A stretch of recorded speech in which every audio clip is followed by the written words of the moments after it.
Ok, gente, então, mais uma vez, bom dia a todos, bom dia Insta, bom dia Face, galera que está nos acompanhando aí, sejam todos muito bem-vindos a mais uma aula da nossa Escola Bíblica Dominical, aqui da Vidrasa, da cidade de Carvalho. Eu sou o professor Demétrio e juntos nós aprenderemos nessa manhã um pouco mais da palavra de Deus para as nossas vidas. Quero justificar aqui a ausência do nosso pastor Pedro, que é o pastor dessa igreja, que é o meu pastor, que é o nosso pastor.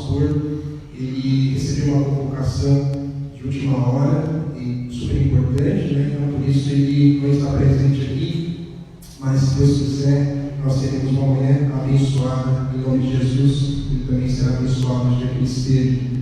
Nós vamos dar início em oração, fazendo um período de oração, mas antes eu quero lembrar para vocês que, se der tempo, ao final da aula, nós abriremos uma sessão para perguntas e respostas. Então, se vocês puderem interagir conosco, será uma bênção. Então, participem aí com os seus comentários, suas perguntas, e tendo tempo a gente vai responder as perguntas e fazer esse bate-papo com vocês aí. Vamos orar, nós temos alguns pedidos, eu não tenho como falar todos os nomes aqui, tem uma série de pessoas necessitando de oração na nossa igreja, nós temos orado constantemente, feito aí aos pedidos de oração ao longo do dia, pela madrugada, tem vários nomes, mas eu quero pedir agora especialmente aos aniversariantes. A gente costuma aqui na Escola Dominical celebrar todos os aniversariantes. Então, nas últimas 3 semanas que nós estamos sem aula, nós tivemos ali a Andréa Siqueira fazendo aniversário, o Gustavo Monteiro, a Adriele, o irmão Pereira, o Tó, a irmã Isabel, a Daniela que fez ontem. Então, parabéns a todos vocês. Nós incluímos nessa oração também, nessa manhã. Orar pela nossa aula de hoje. Nós estamos em jejum. Como todos sabem, nós estamos em jejum nesse dia de domingo, até o meio-dia, clamando a Deus aí pela nossa nação, pelos governantes da nação, pelo povo de Deus, pelo povo, pela nação como todo, né? Para Deus tenha misericórdia do Brasil, que guarde o Brasil do caos social e faça uma restauração especial nessa nação, em nome de Jesus. Também queremos apresentar as famílias lutadas, né? A irmã Nailda, hoje, a irmã Nailda está sepultando a mamãe dela. Então, vamos apresentar a irmã Nailda, toda a sua família, nas mãos do Senhor, para que Deus dê força e graça nesse momento tão difícil, né? E a irmã Nailda tem, recentemente agora, a irmã Roseli, que perderam o seu papai, a sua mamãe no início do ano. Então, vamos apresentar essa família, a família da Elenida, da Esther Cabral, a Rui Lírica, a Nelly, a família Speed, enfim, várias pessoas, várias famílias aqui da nossa igreja que perderam seus entes queridos. Vamos apresentá-los nessa oração também, em nome de Jesus, né? E olhando para os pedidos, tem o pastor Fábio, o pastor Daniel Araújo, o Tota, o Marcelo, o Isaac, tem uma série de pessoas. Então nós vamos apresentá-los todos agora em oração, em nome de Jesus. Ô Pai, nós queremos mais uma vez em oração diante da Tua presença, primeiro te dar graças, muito obrigado pela oportunidade e privilégio que nos concede estar nesta manhã, momento especial de domingo, para participarmos desta aula, para aprendermos através dela, aprendermos assim um pouco melhor a vontade de Deus para as nossas vidas. Nós te damos graças por estarmos aqui, te pedimos agora no nome de Jesus, que pode cada um desses nomes, desses dias foram mencionados, visita, Pai, os aniversariantes, dando-lhes, multiplicando os anos de vida, meu Pai, dando paz, alegria, saúde, prosperidade, que eles sejam próximos em todo o seu viver, abençoa a vida deles, abençoa também todas aquelas famílias enlutadas, meu Pai, dá consolo, dá conforto, dá força aos teus filhos, para suportarem esse vale de lágrimas, meu Pai, esse momento de dor, Deus, atravessá-lo com o Senhor nas suas vidas, meu Pai, sustentando-os pelas tuas fortes e poderosas mãos, dando-lhes força, graça e vitória em tudo, Pai. No nome de Jesus, abençoa os teus filhos, abençoa também todos os nomes que foram mencionados aqui, e todos os demais que nós temos orado e intercedido, meu Pai, tem se encontrado enfermos, meu Pai, desanimados, abatidos. Nós pedimos agora cura, liberta, restaura, fortalece, abençoa a tua igreja, abençoa o teu povo, Pai. No nome de Jesus, repreenda todo diagnóstico de morte, áreas de doenças incuráveis, por esse poder de reverter o cenário, Pai. Nós te pedimos agora, visita cada um, dando, meu Pai, saúde, vigor, disposição, entusiasmo e vitória em todos os momentos, em todas as áreas das suas vidas, Pai. Abençoa o teu povo, abençoa a tua igreja, tome em tuas mãos também, meu Pai, os governantes dessa nação, ilumina as suas mentes, meu Pai amado, dá sabedoria, estratégia para governar essa nação segundo a tua vontade de viver, segundo os teus princípios e os teus valores. Guarda o Brasil do caos social. Deus, nós te pedimos no nome de Jesus, Pai, restaura a ordem, o progresso,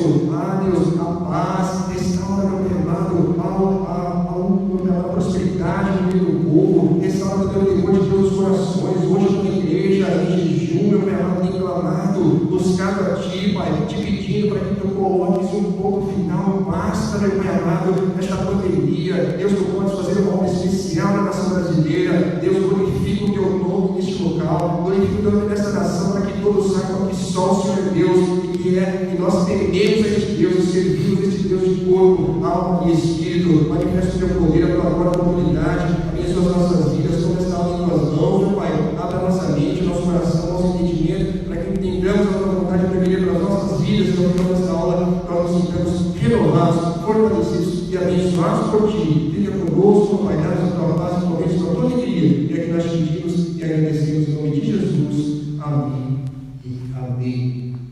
Muito bem, vamos dar sequência aqui à nossa aula. Então, hoje nós estamos iniciando um novo trimestre, é o segundo trimestre do ano de 2020, cujo tema central é Salmos. Então, nós passaremos aí ao longo de 3 meses, abril, maio e junho, estudando sobre o livro de Salmos. Tá? O comentarista selecionou aí 13 temas para nós estudarmos e aprofundarmos um pouco melhor nosso conhecimento sobre o livro de Salmos. E eu gostaria de abrir essa aula fazendo uma pergunta, né? Até que ponto nós conhecemos o livro de Salmos? E eu gostaria, assim, para ilustrar um pouquinho a nossa compreensão, eu trouxe aqui, eu tenho aqui na minha mão, um inário das Assembleias de Deus, é a harpa cristã. A harpa cristã é um inário das Assembleias de Deus no Brasil. Esse inário contém 640 hinos, canções, orações, né, e súplicas. E aí nós temos aí hinos como, por exemplo, 581, da harpa cristã, que é o Castelo Forte, foi escrito por Martinho Lutero. Esse cântico foi escrito há cerca de 500 anos. Temos o 126, por exemplo, que fala sobre a bem-aventurança do crente, que foi escrito foi composto, né, pela Frida Lindgren, uma das fundadoras da Assembleia de Deus no Brasil. E nós sabemos que o saudoso pastor Paulo Lemas Macalão foi o maior compositor dos hinos todos aqui da harpa cristã. Então, esse é um inário que nós adotamos as Assembleias de Deus, que é uma bênção para as nossas vidas. Tem louvores muito maravilhosos. Eles foram escritos, como eu disse aqui, épocas diferentes, por pessoas diferentes. Por que eu estou iniciando a aula mostrando a harpa cristã para vocês? Porque o livro de Salmos nada mais é do que um inário. O livro de Salmos é um inário da nação de Israel, é um inário do povo de Israel, né? E é isso que a gente vai discorrer um pouquinho nessa manhã. Isso facilita. Vai dar um feedback, tá bom? Se tiver que melhorar alguma coisa, vocês dão um toque para a gente aí ao vivo. Então, da mesma forma que a harpa, que os inários da harpa, os salmos foram escritos por pessoas diferentes, em épocas diferentes, que a gente vai se aprofundar um pouquinho mais ao longo disso. Tá? Os salmos, como eu disse para vocês, ele é um inário de Israel, portanto, ele é uma coletânea de cânticos, de hinos, de poemas hebraicos, oriundos de diferentes épocas da nação de Israel. Bom, mas ele não é importante apenas para a nação de Israel. Ele é importante para nós cristãos também. Alguém poderia perguntar, mas então, se é a nação de Israel, é importante para os judeus apenas? Não, é importante para os cristãos também. Porque ao longo da história do cristianismo, nós temos visto que, por exemplo, o livro de Salmos que está no Antigo Testamento é o livro do Antigo Testamento mais citado no Novo Testamento. Então, só para a gente a importância dele, tem, segundo o livro de Títulos, 186 citações do livro de Salmos no Novo Testamento. Tá? Então, não somente isso, ao longo da história do cristianismo, nós temos visto que o livro de Salmos tem servido de apoio para os mártires, tem servido de conforto para os sofredores, tem servido de fortalecimento para os fracos.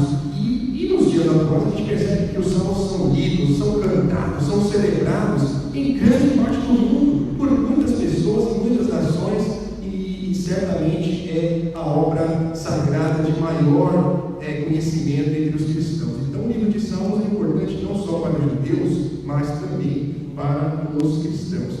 Então, é um livro fantástico.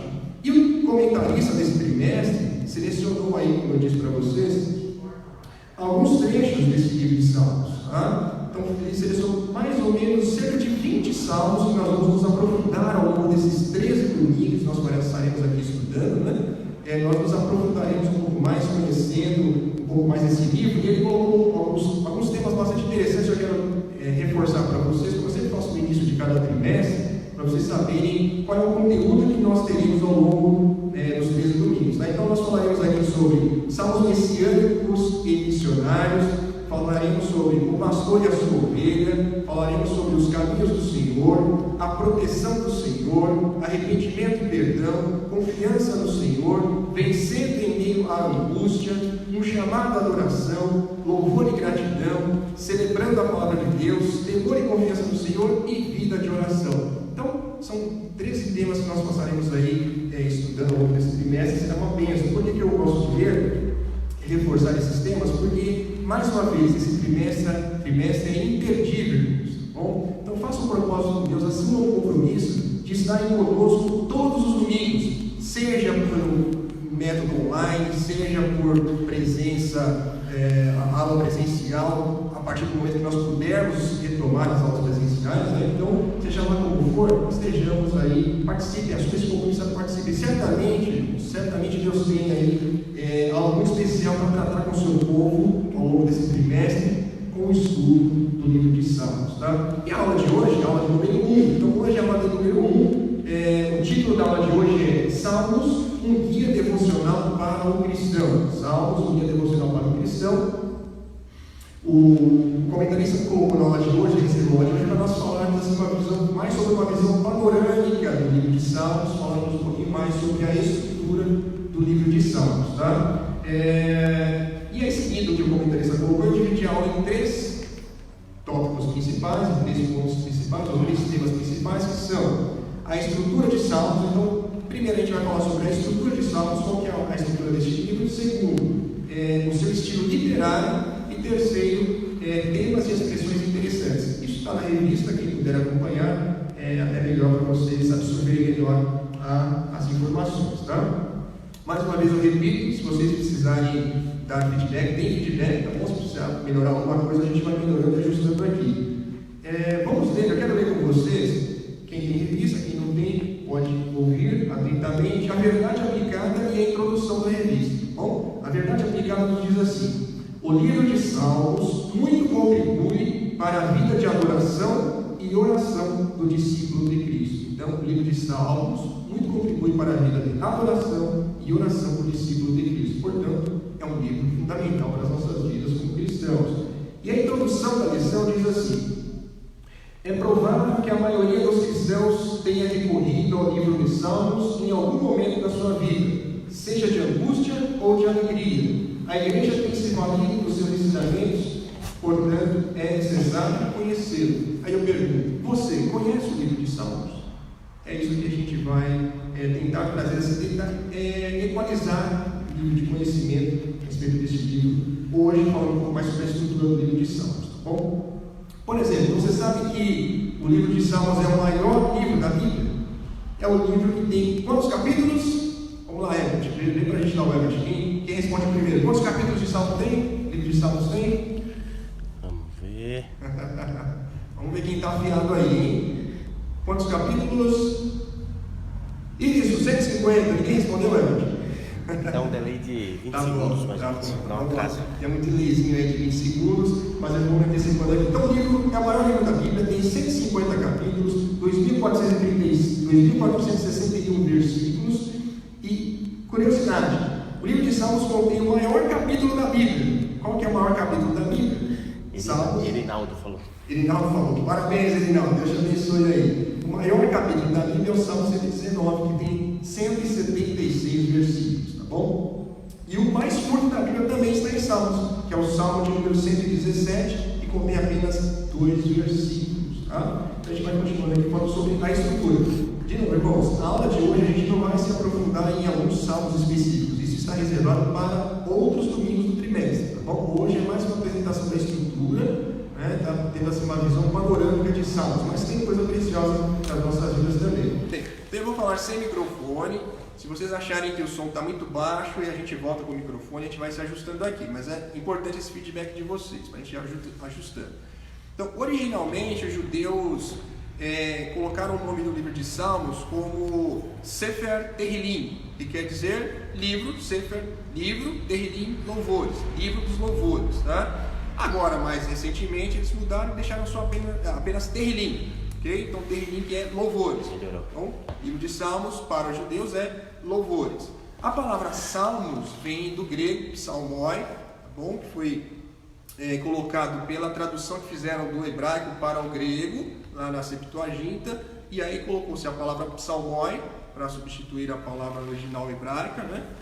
Terrilim, para louvores. Mas na realidade o significado da palavra psalmoi é hinos cantados acompanhados por instrumentos de corda. Ou seja, então salmos são hinos cantados acompanhados por instrumentos de corda. É interessante isso, talvez nem todos sabiam dessa informação, tá? Então a gente percebe que seus versículos eles ensinam, alertam, trazem à memória os feitos e o agir de Deus, e por intermédio do louvor exaltamos a Deus por sua soberania e seus feitos. Por que eu estou lendo essa frase para vocês? Porque no livro de Salmos nós identificamos algumas imagens de Deus. Quais imagens de Deus nós podemos identificar no livro de Salmos? Várias delas. Primeiro, nós encontramos Deus como escudo, nós encontramos Deus como rocha, como rei, como pastor, como juiz, refúgio, fortaleza, vingador, criador, libertador, curador, protetor, provedor, redentor. Ou seja, todos esses nomes, né, são sinônimos de Deus no livro de Salmos. Então o livro de Salmos acaba nos levando a adorarmos a Deus pelo que Ele é e também pelo que Ele faz, né? Glória a Deus por isso. Então Salmos, mais uma vez eu repito, Salmos é um livro muito importante para nós estudarmos para as nossas vidas. O livro está dividido em cinco partes principais, 5 volumes, tá? Quais são esses 5 volumes? O volume 1, que eles chamam de livro 1. Livro 1, livro 2, livro 3, livro 4 e livro 5. O livro 1 vai do capítulo 1 até o 71. Esse é o livro, livro 1 vai do capítulo 1 até o 41, bom? Livro 2 vai do 42 até o 72. O livro 3 vai do Salmo 73 ao 89. O livro 4 vai dos 90 ao 106. E o livro 5 vai do 91 o livro 5 vai do 107 ao 150. Ou seja, o livro foi dividido desde a época dos judeus, e isso vem até hoje, os dias de hoje, em 5 volumes. Livro 1, 2, 3, 4, 5.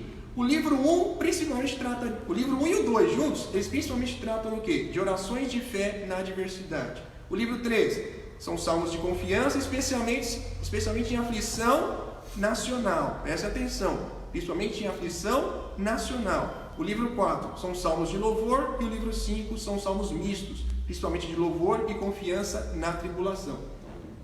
Por que é importante nós conhecermos esse tipo de informação, irmãos? Porque se você precisa aprender a orar com fé na hora da adversidade, estude os capítulos de 1 a 72 do livro de Salmos. Você vai aprender a orar de forma especial na hora da adversidade. Se você precisar de confiança nos momentos de aflição nacional, nós estamos vivendo momentos de aflição nacional. Não só nacional, como mundial, por isso que é uma pandemia que se fala, né? Então, nós podemos estudar os capítulos 73 a 89 de Salmos, porque eles ensinam justamente a confiarmos em momentos de aflição nacional. E se você precisa, excessivamente, por exemplo, de aprender a louvar melhor, dos Salmos 90 ao 106, por exemplo, o Salmo 100 diz: celebrar com júbilo ao Senhor, todos os moradores da terra e tudo mais. Então, se você quer aprender a melhor louvar a Deus, leia Salmos também, do 90 ao 106. Se você quer aprender a louvar e confiar na tribulação, Salmos 107 a 150. Ou seja, Salmos é muito maravilhoso. E é interessante que o livro de Salmos começa lá no capítulo 1, ou Salmo. A gente fala capítulo só para facilitar a compreensão, tá, irmãos? Mas o Salmo 1 começa ensinando, já abre o livro nos ensinando que nossa vida de cristão precisa ser pautada na palavra de Deus. Bem-aventurado aquele que lê, medita e pratica as palavras dessa lei. Então, o Salmo 1 abre nos ensinando que nós devemos pautar nossa vida pela palavra do Senhor, e o Salmo 150 nos ensina que devemos viver uma vida para glorificar a Deus. Ok? Vamos para os autores agora. Eu sei que essa aula é um pouquinho mais assim, técnica, né? Então ela é interessante para algumas pessoas que gostam mais de informações, para outras talvez nem tanto, mas a gente vai daqui a pouco ouvir um pouquinho mais a voz de Deus falando, inclusive através desse tipo de tema, de assunto, tá? Os autores. Bom, acho que todos aqui sabem que Davi foi quem escreveu todos os salmos, certo ou errado, irmãos? Vou dar um tempo para vocês responderem aí. 20 segundinhos, vamos ver.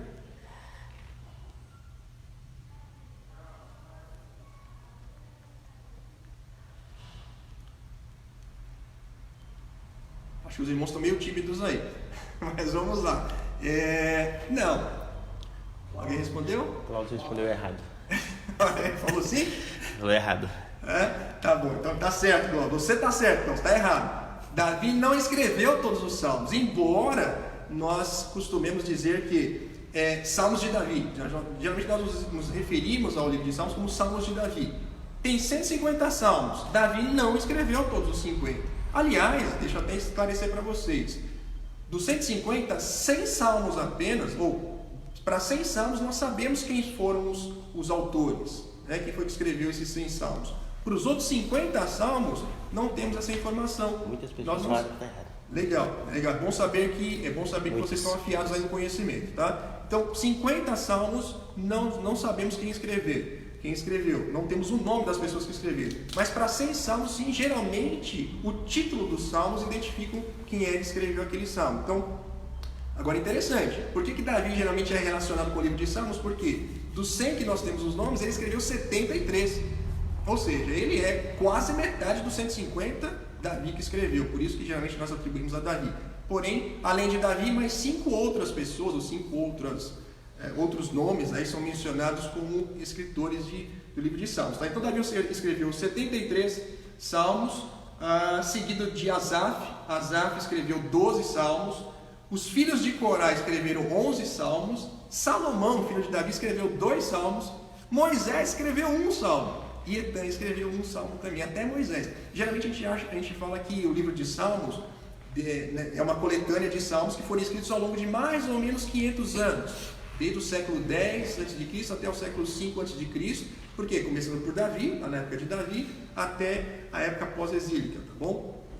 Agora, Moisés é uma exceção. Se Moisés escreveu 1 dos salmos, então 1 dos salmos foi escrito lá por volta do século XV a.C., tá bom? Então geralmente a gente fala que é por volta de 500 anos, mas obviamente que excluindo Moisés, que escreveu um tempo bem anterior a isso. Mas no geral é assim que são 6 escritores, 6 autores para 100 salmos. 50 deles nós não sabemos quem escreveu, esses 50 os escreveu, e geralmente o período que nós consideramos é de aproximadamente 500 anos de escrito, tá?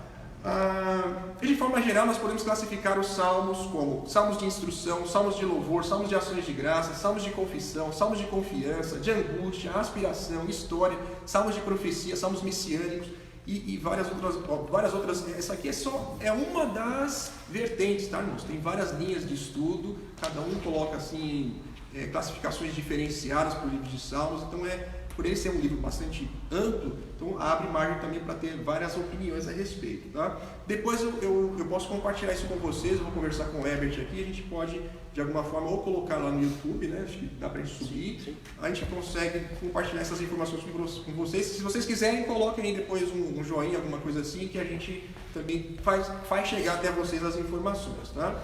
Então passou o ponto 1, a gente viu aqui um pouco da estrutura do livro de Salmos. Aí no tópico 2 da aula da lição de hoje, o comentarista ele destaca 3 características literárias do livro. Vamos lá, tópico 2 da aula, agora a gente vai falar sobre 3 características literárias do livro. Então o livro ele o comentarista colocou aí no 2.1, ele é uma poesia hebraica, então ele coloca poesias hebraicas, ou poesia hebraica, ele coloca acrósticos no 2.2 e no 2.3 ele coloca refrão. Aí, a gente está falando de estilo literário, então o que é uma poesia hebraica? Então, a poesia hebraica ela é reconhecida, eu vou ler alguns trechos aqui para eu falar exatamente como que é para vocês aprenderem, tá? Então, primeiro, poesia hebraica ela é reconhecida mais pelo ritmo do que pela rima. Nós aqui no Ocidente, geralmente quando lemos uma poesia ou ouvimos, nós percebemos que ela geralmente tem uma rima, né? Termina com palavras parecidas e tal, na primeira ou segunda linha, ou primeira com quarta linha, sempre tem rimas. A hebraica não, a rima da hebraica não é por palavras, a rima da hebraica é por paralelismo de pensamento, é uma rima de pensamentos ou ideias, vocês vão entender daqui a pouquinho, vou mostrar para vocês, tá? Por exemplo, vamos abrir o Salmo 51, versículo 2, se você puder abrir sua Bíblia é importante, tá? Salmo 51, versículo 2, vamos lá. O pessoal quer as informações. O pessoal quer as informações. Salmo 51, versículo 2 diz assim, tá? Lava-me completamente da minha iniquidade E aí ele complementa, e purifica-me do meu pecado. Então, lava-me da minha iniquidade e purifica-me do meu pecado. As duas coisas querem dizer a mesma coisa, só com palavras diferentes. Então, isso é um paralelismo de pensamento.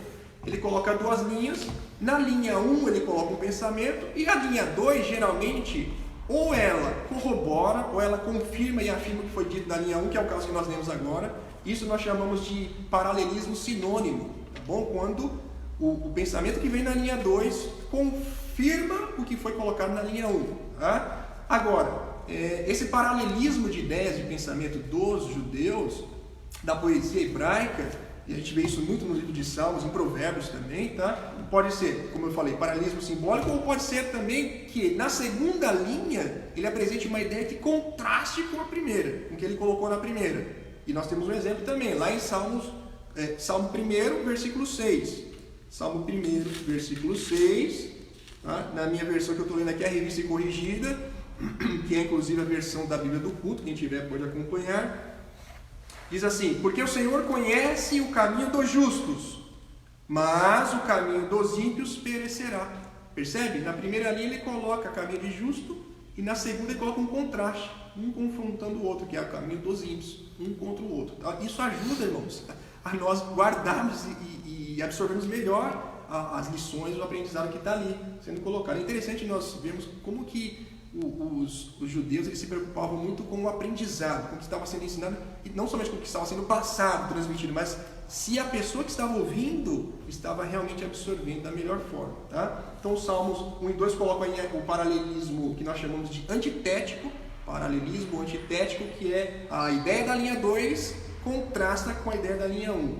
Ou, que é uma terceira opção, que é o paralelismo sintético. No paralelismo sintético, a ideia da segunda linha, progressivamente, ela complementa o que foi colocado na primeira linha. Temos um exemplo também, Salmo de número 107, versículo 1. Salmo 107, versículo 1.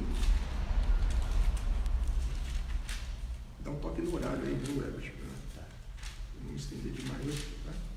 Se der 40 minutos, você já dá um. Diz assim, Salmo 107, versículo 1. Louvai ao Senhor, porque Ele é bom. Ele falou que era bom. Aí ele completando a informação, porque a sua benignidade é para sempre. Ele é bom, porque Ele é bom, porque a sua benignidade é para sempre. Então, esses são os três tipos de paralelismo, e essa é uma característica fundamental da poesia hebraica. Então, reforçando aqui, a poesia hebraica é uma rima de pensamentos e ideias, não rima de palavras, tá? Ou de sons. 2.2 fala sobre os acrósticos. Aí é interessante, irmãos, que é uma palavra que acho que eu diria que a maioria de vocês não tinha ouvido falar, o Salmo 119. Eu vou ler porque fica mais fácil para vocês entenderem o que está sendo ensinado aqui, tá bom? O Salmo 119 é o melhor exemplo para os acrósticos usados pelos judeus nas escritas deles, tá? Então, o Salmo 119 ele tem 22 a gente coloca aqui 22 estrofes de 8 versículos cada. A gente fala estrofes porque, lembrando que o livro de Salmos é um livro de louvores, de canções, tá? Por isso que fala estrofes, mas são 22 grupos de versículos, e cada um desses grupos tem 8 versículos. É um negócio muito simétrico mesmo. E por que, Demétrio, que foram 22 estrofes ou 22 grupos com 8 versículos cada? 22, porque 22 é o número de letras do alfabeto hebraico. Bom, então o alfabeto hebraico tem 22 letras. E eles colocaram 22, preste atenção, eles colocaram 22 sessões ou 22 estrofes com 8 versículos em cada. Interessante, cada uma dessas sessões ou cada uma dessas estrofes começa com uma letra que é uma letra do alfabeto hebraico. Então vamos supor que fosse o nosso alfabeto. Então, o primeiro grupo de 8 versículos começaria a primeira palavra com a letra A. Isso no hebraico, tá bom, irmãos? A letra A. E os 8 versículos daquele grupo, daquela sessão, daquela estrofe, também começam, os 8 versículos, com a letra A. Cada um dos 8 versículos também com a letra A. Ou seja, a letra A encabeça aquela estrofe e todos os 8 versículos começam a primeira palavra com a letra A. Isso eu estou falando A, como se fosse na língua portuguesa. Na versão nossa de língua portuguesa não é assim. não respeita isso, tá bom? Mas no original hebraico é dessa forma, por isso que é chamado de acróstico. E aí as letras a gente pode ler no Salmo. Quem tem o Salmo 119 é a Bíblia.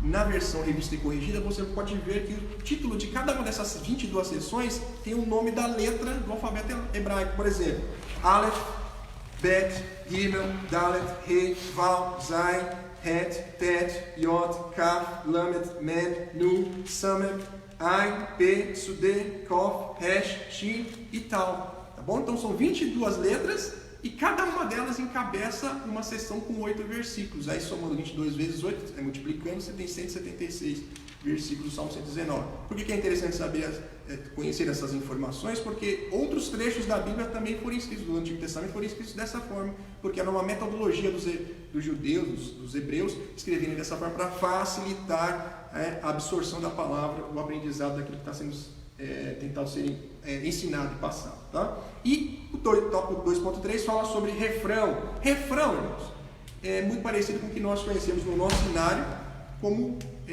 coro, tá bom? Refrão nada mais é do que o coro, assim, simplificadamente falando, é o coro. Por exemplo, o hino de número 5 da harpa cristã. Você começa lá na estrofe, espírito, alma e corpo, e aí vai para o coro. Qual que é o coro? Eu tudo a Deus consagro. Depois a segunda estrofe ele começa lá, sou teu, ó Jesus Cristo, teu sangue, e volta para o coro novamente. Então, você percebe que isso acontece nos Salmos também. Não sei se alguém já tinha percebido. Por exemplo, eu vou citar para você o Salmo de número 107. Salmo de número 107, ele traz isso claramente. Aliás, quem tiver a revista, pode ler lá na revista, no tópico 2.3, o comentarista coloca lá o Salmo e os versículos que se repetem, tá bom? Então, por exemplo, Salmo 107. Salmo 107, eu vou ler com vocês. O versículo 6 diz assim: e clamaram ao Senhor na sua angústia, e Ele os livrou das suas necessidades. Versículo 6. Versículo 13. Então clamaram ao Senhor na sua angústia, e Ele os livrou das suas necessidades. Versículo 19. Então clamaram ao Senhor na sua angústia, e Ele os livrou das suas necessidades. Percebam que eles passam alguns versículos, colocam tipo como se fosse um coro. Outros versículos, coro. Como se fossem estrofes e coro. Estrofes e coro, estrofes e coro. Mais uma vez, irmãos, é muito interessante essa forma de escrita dos judeus para que facilitasse o aprendizado para nós. E aliás, melhor que isso tudo é louvor. Se é um louvor, tem que ter estrofe e coro. Ou, não que tem que ter, mas geralmente se tem estrofe e coro. Tá? E ele coloca também os outros versículos, destaca outros versículos aí no comentário. Versículo 8, no mesmo capítulo 107, o Salmo 107, versículo 8. Louvem ao Senhor pela sua bondade, pelas suas maravilhas para com os filhos do homem. Versículo 15. Louve ao Senhor pela sua bondade, pelas suas maravilhas para com os filhos do homem. Então são dois exemplos que ele citou dentro do mesmo salmo, mostrando aí essa questão do refrão, que nos ajuda a entendermos, tudo para facilitarmos o nosso aprendizado da palavra do Senhor, não só o aprendizado, mas a retenção e a aplicação na nossa vida, na nossa mente e no nosso coração. Tá? Agora nós vamos para o último tópico, o tópico de número 3. Bom? No tópico 3, o comentarista selecionou alguns termos e expressões interessantes que aparecem no livro de Salmos, às vezes no título e às vezes no corpo do Salmo mesmo, né? Ele coloca essas expressões e palavras ali, termos que muitas vezes a gente lê, passa batido, não sabe o significado, também não dá atenção e foca mais no texto. Mas é interessante, eu achei até interessante o comentarista ter colocar essas palavras para nós aumentarmos nosso conhecimento mesmo, tá? Então, por exemplo, ele colocou 6, ele selecionou aí 6 expressões, tá? 5 mais 1, 6 expressões. Tópico 3.1 ele coloca 3, tópico 3.2 ele coloca 2 expressões, no tópico 3.3 mais 1 expressão. Então, vou colocar 6. Quais são as 6? Selá, Higaion, Mictão, Gedutum, Masquil e Degraus. Tá bom? São palavras que aparecem lá, às vezes a gente lê e passa batido. Agora, vale a pena observar o seguinte: essas expressões já não aparecem mais em versões mais modernas. Por exemplo, a revista atualizada já não tem mais essas expressões. A NTLH também, a nova tradução na linguagem de hoje, também já não tem mais. Então, algumas não tem mais. Agora, se você tiver com a sua Bíblia revista e corrigida, que é inclusive a versão da Bíblia do culto, você pode...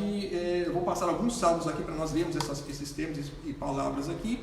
E aí você pode acompanhar na sua Bíblia, você vai perceber que tem sim. Então, dá licença, eu vou tomar uma água. Irmãos, eu tive de entregar o meu jejum agora, agora há pouco eu entreguei meu jejum, porque eu tinha que vir dar aula e eu não consigo falar por muito tempo sem tomar a água, tá? Eu já estava aqui com a boca muito seca, foi bom que os nossos assistentes aqui, graças a Deus, perceberam isso.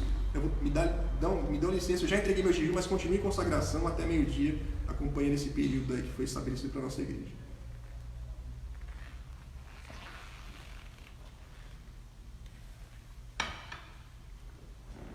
Muito bem. Então eu vou dar algumas referências bíblicas onde aparecem esses termos. Eu vou dar uma acelerada aqui para a gente conseguir dar um tempo aí para vocês fazerem perguntas no final, tá? Então eu vou dar algumas referências e a gente vai encontrar esses termos na Bíblia e falar qual é o significado deles. Por exemplo, o termo Selá ocorre 71 vezes no livro de Salmos, tá? Eu vou pegar aqui o Salmo de número 3, por exemplo. Salmo de número 3. Salmo de número 3. Pode abrir sua Bíblia também para acompanhar e, se for a revista atualizada, você vai encontrar o termo lá, tá? Salmo de número 3, no versículo 2. Então, vou ler o 1 e o 2 para vocês entenderem, tá? Senhor, como se tem multiplicado os meus adversários? São muitos os que se levantam contra mim. Muitos dizem da minha alma, não há salvação para ele em Deus. Selá. Aí aparece Selá entre parênteses. Aí versículo 13, mas tu, Senhor, és um escudo para mim, e minha glória e o que exalta a minha cabeça. Com a minha voz clamei ao Senhor, ele ouviu-me desde o seu santo monte. Selá. Você vai perceber isso em vários outros salmos, tá? Selá quer dizer pausa ou interlúdio musical. Lembrando que a gente está falando de canções, de hinos, de louvores. Então Selá quer dizer pausa, interlúdio musical. E aí, irmãos, como é importante nós olharmos para esses detalhes e entendermos que na agitação nossa do dia a dia, na correria da vida, é importante nós darmos uma pausa às vezes para meditarmos um pouquinho, para refletirmos melhor sobre o que está passando na nossa vida, né? Às vezes a gente corre, não reserva tempos e períodos para a reflexão. E aí quando a gente analisa isso em alguns salmos, como eu li agora para vocês, se parei, sei lá, nos dá um alerta. Às vezes nós precisamos parar também em nossas vidas para termos reflexão. Às vezes a gente corre e não tem uma pausa específica para isso. O segundo termo é Higaion, Salmo 9,16. Salmo 9,16, aparece o termo aí, ó, versículo 16, tá? O Senhor é conhecido pelo juízo que fez, enlaçado ficou o ímpio nos seus próprios feitos. Higaion, Selá, aparecem juntos esses dois termos no mesmo versículo. Então dá a ideia de que, uma ideia de um momento para meditação. Um momento para meditação. Como é bom meditarmos com relação ao conteúdo que se está cantando. Se isso aparece no meio de uma canção, como é bom nós pararmos às vezes no meio da canção para meditarmos sobre o que nós estamos cantando. Muitas vezes nós cantamos nas igrejas, louvamos a Deus e tal, e não meditamos naquilo que está sendo cantado. Então, isso nos leva a entender também assim que é importante em alguns determinados momentos que estamos louvando a Deus, meditarmos também nas palavras que estão sendo mencionadas ali, que estão sendo faladas por nós. Será que tudo aqui que nós cantamos, nós acreditamos de verdade, cremos de verdade, aplicamos em nossas vidas?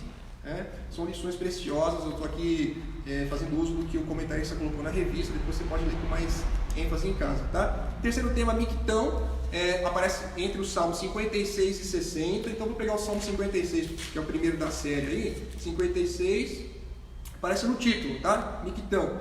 Mictão de Davi, para o cantor mor sobre Jonate Elém Recoquim, quando os filisteus o prenderam em Gade. Tá? Então, no título do Salmo já aparece a palavra Mictão. O que quer dizer Mictão? Tem várias definições possíveis para esse termo, tá? Uma delas que eu achei interessante que o comentarista colocou na oração, na lição, é oração silenciosa. Então, um dos significados é oração silenciosa. Então, Mictão é oração silenciosa. Se a oração silenciosa está valendo. E tem outros, por exemplo, um poema dourado, um mistério, um canto de profunda importância. Tem várias linhas aí. Eu gostei mais dessa da oração silenciosa. Por quê? Porque eu me lembrei, quando eu li isso na revista, eu me lembrei de um texto de Mateus 6, capítulo 6, que quando Jesus está ensinando os discípulos a orarem, ele faz uma comparação entre a oração pública e a oração privada.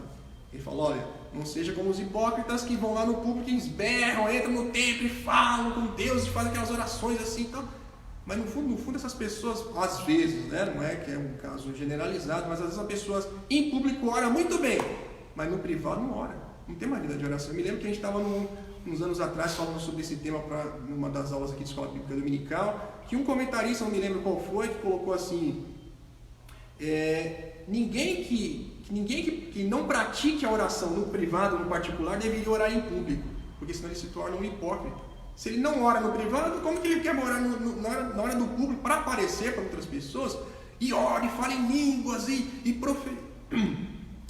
fala profecia, né? Profetiza e tal, mas não tem uma vida de oração. A pessoa não tem essa intimidade com Deus, né? Então, acho que o Everton já está dando sinal aí. É o horário? Não. Dá licença, vou tomar mais um gole de água, irmãos. Então, quando eu vejo esse termo mictão, me chamou a atenção esse texto que Jesus coloca, a importância de nós termos uma vida privada de oração com Deus, tá bom? Não ore só na igreja, não ore só em público. Ore, pode fazer, obviamente, sua oração em público, mas faça também no privado, particular, para que você não seja hipócrita, como Jesus disse em Mateus 6, tá? Gedutum, olha aí, irmãos. Gedutum aparece em vários salmos, um deles é o Salmo 39, outro é o 62, o 77. Então, vou pegar aqui o 62, que é o que está mais próximo aqui. Aparece lá, logo no título, Salmo de Davi para o cantor mor sobre Gedutum. Gedutum é uma ótima opção de nome para o seu filho. Você que está aí procurando um nome para colocar no filho, Gedutum está um nome maravilhoso. Então é um nome próprio, é o nome de uma pessoa, tá?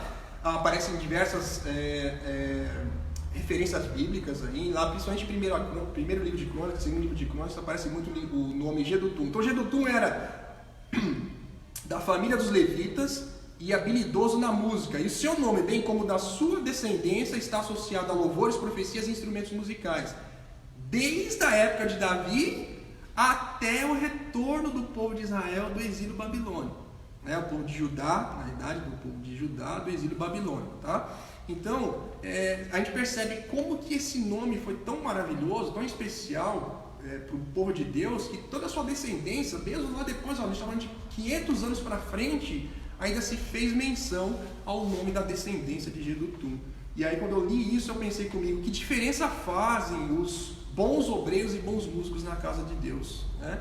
Eles não apenas impactam, influenciam as pessoas que são assim, os seus contemporâneos, mas também as gerações futuras, né, da casa do Senhor. Então, que nós todos sejamos assim, bons músicos e bons obreiros da casa do Senhor, porque os levitas eram isso, levitas eram obreiros e músicos na casa do Senhor, tá? Outro termo aparece em 13 salmos, que é o termo masquil, tá? No tópico 3.2, tá?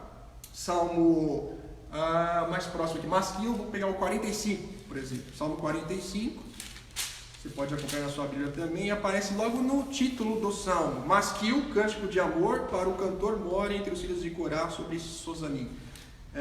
Masquil é um poema didático ou harmonioso. Desculpa, vamos lá. Ele é um poema didático ou um harmonioso cântico. E aí, quando eu estava lendo isso, eu pensei, puxa vida, como é importante nós meditarmos em palavras que, como fala assim, um poema didático. Didático é que passa algum ensinamento. Se é didático, passa com organização de pensamento e tal, algum ensinamento, né? Alguma lição para outras pessoas. Então, como é bom nós meditarmos em palavras que nos trazem, que alimentam o nosso entendimento também, a nossa razão também, tá? Então é importante, eu fiquei tentando relacionar isso com alguma coisa prática para o nosso dia a dia. Conhecer apenas culturalmente, irmãos, é até legal, é importante e tal, mas se não tiver uma aplicação diária para o nosso dia a dia, eu não vejo assim tanto valor, mas é por isso que eu procuro sempre aplicar aos nossos dias atuais também, tá? Então, como é importante nós meditarmos em palavras de entendimento, de ensino que nos fazem crescer a nossa parte racional. E, por fim, o último título aí, o último termo ou expressão abordado pelo comentarista é degraus. Degraus, tópico 3.3 da revista, isso aparece basicamente entre os salmos 120 e 134. Eu vou deixar aberto aqui o 120, por exemplo, para nós confirmarmos aqui, tá? Então você vai ver o título do Salmo 120, o 121, 122, 123 até o 134, aparece lá a palavra degraus. Então, cântico dos degraus, cântico dos degraus, cânticos dos degraus de Davi, e assim vai. O que quer dizer isso? Degraus. Logo, obviamente, quando nós ouvimos a palavra degraus, já pensamos em uma escada que tem alguns degraus, 1, 2, 3, sei lá, alguns degraus, tá? E literalmente, só que a palavra degrau no original hebraico era malot, e essa palavra no original hebraico significava subir. Então, literalmente, o que é degraus? Subir. Bom, se literalmente é subir, aí tem outras pessoas que, fazendo uso dessa palavra, colocam outras definições como cântico de ascensão, que é de subida, cântico de peregrinação e algumas outras, tá? Mas o que eu gostei que o comentarista colocou aqui na revista é, provavelmente, esse título aparece nos Salmos querendo indicar o seguinte: ele faz uma referência aos cânticos que eram entoados pelos peregrinos quando eles subiam para Jerusalém. E a gente pode ler isso lá no Salmo 122, versículos 3 e 4. Ó, eu vou ler com vocês. Salmo 122, 3 e 4. Diz assim: Jerusalém, vamos lá, Salmo 122, versículos 3 e 4. Jerusalém está edificada como uma cidade bem sólida, aonde sobem as tribos do Senhor, como testemunho de Israel, para darem graças ao nome do Senhor. Então Jerusalém estava num ponto mais alto, tá? Por isso que geralmente não aparece esse termo nos títulos de Salmos, e aí alguns eruditos, e eu gostei dessa linha que o comentarista também adotou aqui, que aplicou dizendo o seguinte: ó, esses salmos provavelmente eles eram cantados pelos peregrinos quando estavam subindo para Jerusalém, a caminho da casa do Senhor, para louvar e adorar o nome santo do Senhor. E aí, irmãos, eu estava lendo essa lição, estudando em casa, e eu fiquei pensando comigo, né? Nós estamos como peregrinos por causa dessa pandemia que está assolando as nações. Nós estamos como peregrinos distantes da casa do Senhor, cada um nos seus cantos, assim, espalhados, cada um nas suas casas, né? Distantes da casa do Senhor. Nós não podemos nos reunir, assim, não temos podido nos reunir como igreja, como corpo, como família, para cultuarmos juntos ao Senhor. Eu fiquei pensando, puxa vida, quando será que nós poderemos novamente nos reunir na casa do Senhor, como família?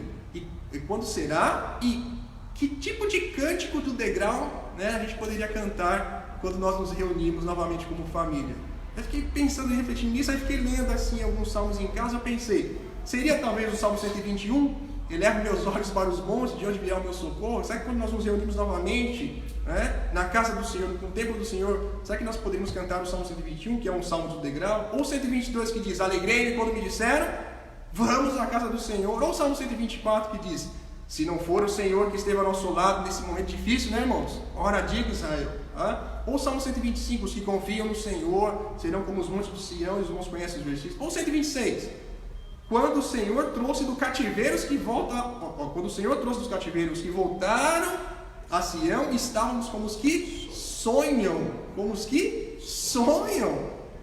Irmãos, eu fiquei pensando, meditando, falei, Deus, qual será o cântico do degrau? Aí depois eu terminei com o Salmo 133. Ó, quão bom e quão suave é que os irmãos vivam em união. Irmãos, que saudade. Que saudade.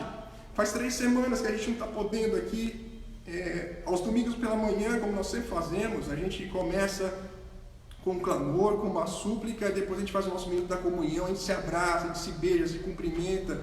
E que saudade, irmãos, tem feito muita falta isso, né? Eu não sei quando será esse momento, mas eu sei que está próximo.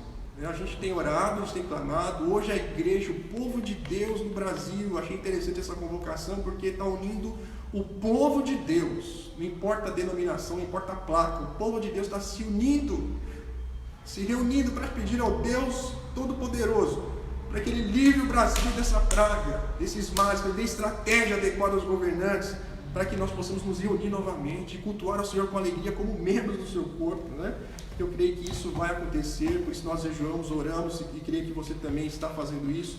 Faça isso pela nação, pela igreja de Cristo, para que Deus guarde o seu povo também, e que nesse momento, irmãos, eu creio que Deus vai fazer uma obra tão maravilhosa que todas as nações olharão para o Brasil de forma diferenciada, mas não pelos governantes que o Brasil tem, mas pelo Deus do povo brasileiro, o Deus que nós servimos e o Deus que nós servimos, amém? Então, irmãos, eu encerro essa aula dizendo o seguinte: leia Salmos, memorize Salmos, medite em Salmos, faça de Salmos, como o comentarista coloca lá no subtítulo do trimestre, ele coloca Salmos e embaixo ele coloca assim, uma referência para a vida de adoração e oração do cristão. Então, faça de Salmos uma referência pessoal sua para adoração e oração a Deus, amém? Eu encerro a aula aqui. Aliás, eu quero encerrar a aula efetivamente lendo alguns versículos do Salmo 27. Eu gosto muito do livro de Salmos, o Salmo 27 é um dos que eu mais amo na palavra do Senhor, nesse livro, e eu quero ler alguns versículos. Vou ler aqui Salmo de número 27 com vocês, a gente já vai encerrar, tá? até o versículo, vou ler até o 6, do 1 ao 6, que diz assim: o Senhor é a minha luz e a minha salvação, a quem temerei? O Senhor é a força da minha vida, de quem me recearei? Quando os malvados, meus adversários e meus inimigos investiram contra mim para comerem as minhas carnes, tropeçaram e caíram. Ainda que um exército me cercasse, o meu coração não temeria. Ainda que a guerra se levantasse contra mim, nele confiaria. Uma coisa pedi ao Senhor e a buscarei, que possa morar na casa do Senhor todos os dias da minha vida, para contemplar a formosura do Senhor e aprender do seu templo. Porque no dia da adversidade me esconderá no seu pavilhão. No culto do seu tabernáculo me esconderá, por-me-á sobre uma rocha.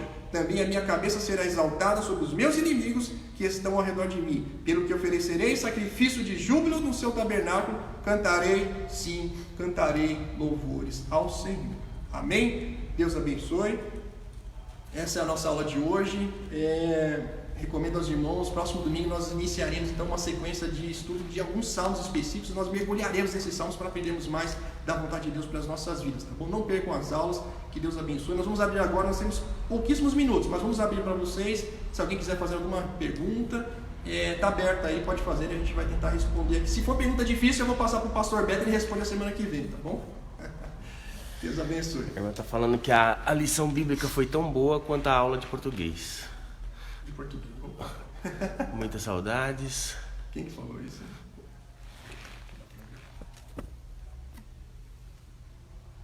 Joenildes Andrade. Deus abençoe. Que aula, saudades dos queridos irmãos da CAEC. Kelly. Mais 2 minutos, se alguém tiver algum comentário, alguma pergunta a fazer, questionamento. Acho que Vê no Face. a aula de hoje foi mais, como eu falei no início, assim, mais de estrutura, né, do livro, para a gente conhecer, ter uma visão mais panorâmica desse livro tão precioso. Por isso que eu encerrei falando para os irmãos, para ler, meditar, memorizar os salmos. Tá? O Erinaldo perguntou se a Bíblia tem salmos poéticos. Salmos poéticos?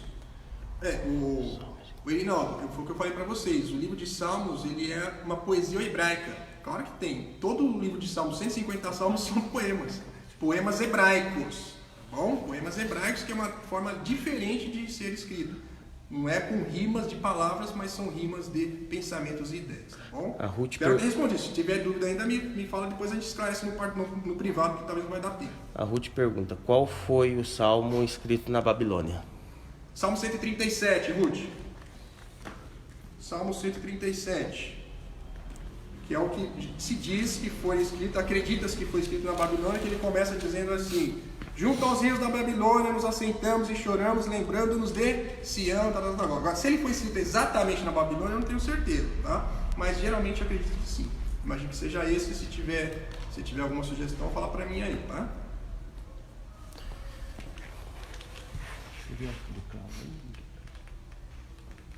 Tá perto de 1 hora já, não? Vai cair daqui a pouco.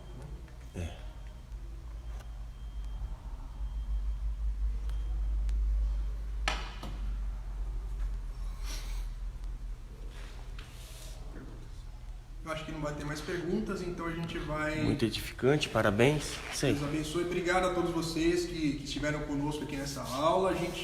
A ideia é manter as aulas, seja no online, seja presencial. A gente espera que o mais rápido possível a gente volte para o presencial, tá? Como é bom a gente estar próximos de vocês, vendo as expressões, ouvindo os seus comentários, respondendo as perguntas, né, no decorrer da aula. Mas enfim, Deus abençoe a todos. Muito obrigado pela audiência de vocês aí.